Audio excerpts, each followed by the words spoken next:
रूस की स्ट्रैटेजी समझनी बहुत महत्वपूर्ण है। जब हम ये युद्ध छिड़ा तब से चर्चा कर रहे हैं कि 1-2 दिन में वो कीव पर सत्ता परिवर्तन करके ये पूरा शॉर्ट आउट हो जाएगा, लेकिन ऐसा हो नहीं रहा। 8वां दिन है सर, और वो इस लिहाज से ज्यादा खराब हम कह रहे हैं क्योंकि लोग बहुत परेशान हैं। जल्द से जल्द ये चीजें सिचुएशन सही हो जाए तो लोगों को भी राहत हो। लेकिन आपको क्या लग रहा है, कीव पर कब्जा या बातचीत से कोई सुलह, समस्या का समाधान कहाँ दिखा? अगर आप पूरी सिचुएशन को देखिए तो खेरसॉन पर कब्जा हो गया है एक तरीके से, खार्किव पर भी कब्जा हो गया है एक तरीके से।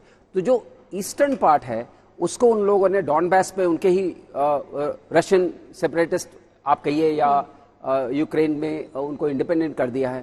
तो ये सारा जो ईस्टर्न पार्ट है वो उन्होंने अपने कब्जे में लिया है और यूक्रेनियन फोर्सेस वहां एंगेज्ड हैं। ये आपको स्ट्रैटेजी लग रही है कि बहुत, क्योंकि कीव को बहुत पहले से ही चारों तरफ से घेर चुका था रूस, लेकिन वहां पे रुक के वो वेट कर रहा है। इसका मतलब क्या है? क्या बातचीत की टेबल पे वो सोच रहा था कुछ सुलह हो जाए, या रूस तो सिर्फ ये चाहता है कि आप बातचीत की टेबल पर आए और जो उनका अपना मसौदा है, जो सिंगल पॉइंटेड उनका जो डायरेक्शन था कि आप जो है नाटो में शामिल नहीं होंगे। मैं जो आपने कहा ना घी डालने का काम हो रहा है, तो अंतर्राष्ट्रीय जो समुदाय है इस वक्त बजाय इसके कि सुलझाने की बात करें, वो उसमें घी डालने का काम कर रहे हैं। ठीक है साय जी, आपको क्या लग रहा है कीव का जो किला है वो कब तक ढह सकता है और क्या उसके ढहने के बाद परिस्थितियां कुछ नॉर्मलाइज हो जाएंगी?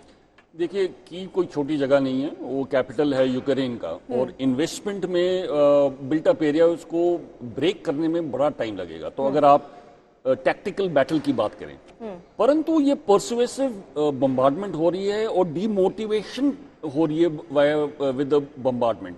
और आपने देखा, जब आप बता रही थी कि डिफेंस मिनिस्ट्री के ऊपर उन्होंने गोला बारूद किया है, उसका कमांड एंड कंट्रोल सिस्टम को उन्होंने बिगाड़ा है, राइट?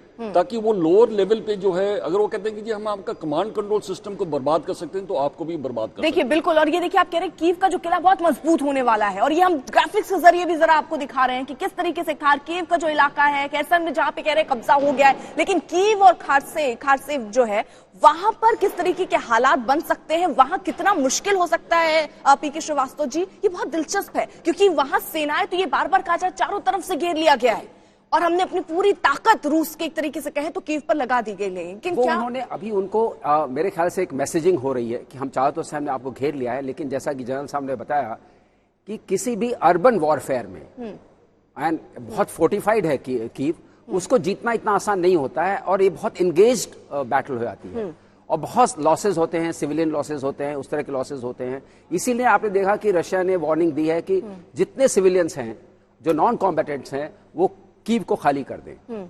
और सारी इंटरनेशनल कम्युनिटी को भी उन्होंने आगाह कर दिया था। हमारी अपनी भी एडवाइजरी आई थी स्टूडेंट्स के लिए कि आप कीव छोड़ दें।